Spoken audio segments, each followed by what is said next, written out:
Entonces, cuando hablamos del peso molecular, hacemos referencia a la cantidad de materia que hay dentro de un compuesto. Y esa cantidad de materia se va a determinar a partir de la sumatoria de los pesos atómicos de los elementos que están dentro del compuesto. Observemos aquí este compuesto, tenemos agua. El agua tiene 2 átomos de hidrógeno y 1 átomo de oxígeno. Por lo tanto, yo voy a buscar el peso atómico o la masa atómica del hidrógeno y la masa atómica del oxígeno. ¿Dónde encuentro la masa atómica o el peso atómico? Lo encuentro en la tabla periódica. Entonces, para calcular el peso molecular de un compuesto, yo debo calcular primero las masas atómicas por la cantidad de átomos y luego lo sumo para saber cuánto pesa en total el compuesto. Vamos a observar entonces. En este compuesto tenemos hidrógeno y oxígeno. ¿Cuántos átomos tenemos? ¿Cuál es el número de átomos que hay de cada uno de ellos? De hidrógeno tenemos 2 átomos y de oxígeno tenemos un solo átomo. Recuerden que cuando no hay número significa que hay uno. Y lo vamos a multiplicar por el peso atómico de cada elemento. Entonces, el hidrógeno en la tabla periódica pesa 1 unidad de masa atómica, pero vamos a trabajarlo como gramo. Entonces sería 1 gramo. Ese gramo es equivalente a la masa atómica o el peso atómico ¿de quién? Del hidrógeno. Mientras que el oxígeno pesa 15.9 gramos según la tabla periódica. Pero cuando después de la coma el número sea igual o mayor a 5, vamos a redondearlo. En otras palabras, en este caso, como el oxígeno pesa 15.9, este número lo vamos a redondear ¿a qué número? A 16.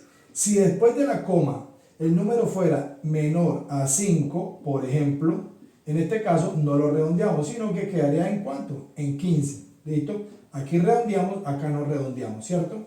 Vamos a mirar entonces el caso del oxígeno. El oxígeno pesa ¿cuánto? 15.9, o sea, 16 gramos.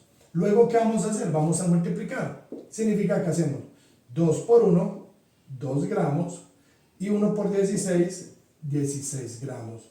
Significa que el peso molecular, el compuesto en total pesa 18 gramos. Entonces, este sería el peso molecular del compuesto o la masa molecular del compuesto. Pero vamos también a calcular unas equivalencias. ¿Qué significa esto? Que nosotros vamos a aprender también a convertir esto a mol y a molécula. Pero eso lo vamos a ver en otro video, ¿listo? Muy importante, ¿cómo calculamos el peso molecular? De esta manera. Vamos a mirar otro ejemplo. En este segundo ejemplo tenemos un compuesto llamado hidróxido de calcio. El hidróxido de calcio es un compuesto que contiene átomos de calcio. ¿Cuántos átomos? 1. Recuerden que si no hay número significa que hay uno solo. Y tenemos dentro de un paréntesis oxígeno e hidrógeno. Y afuera hay un número 2. Significa que dentro del paréntesis hay 2 átomos de oxígeno y 2 átomos de hidrógeno. 2 de oxígeno y 2 de hidrógeno. ¿Cómo calculamos el peso molecular? Entonces hacemos lo siguiente. Primero, el calcio, el oxígeno y el hidrógeno. Son átomos independientes. Recordemos que si es un mismo elemento, el símbolo, el primer símbolo está, la primera letra del símbolo está en mayúscula, la segunda está en minúscula. Observen que acá está en mayúscula y mayúscula. Significa que son 2 elementos por separado. Muy importante tener esto en cuenta. Entonces, miramos el peso atómico del calcio, miramos el peso atómico del oxígeno y del hidrógeno. Pero miremos las cantidades primero. De calcio hay 1 átomo, de oxígeno hay 2 átomos y de hidrógeno también hay 2 átomos. ¿Cuál es el peso atómico del calcio? 40 gramos. Y del oxígeno, 16 gramos. Ya dijimos cuánto, 15.9 lo redondeamos a 16. Del hidrógeno es 1 gramo. Multiplicamos la cantidad, 40 por 1 me da 40. Aquí sería 16 por 2, serían 32 gramos.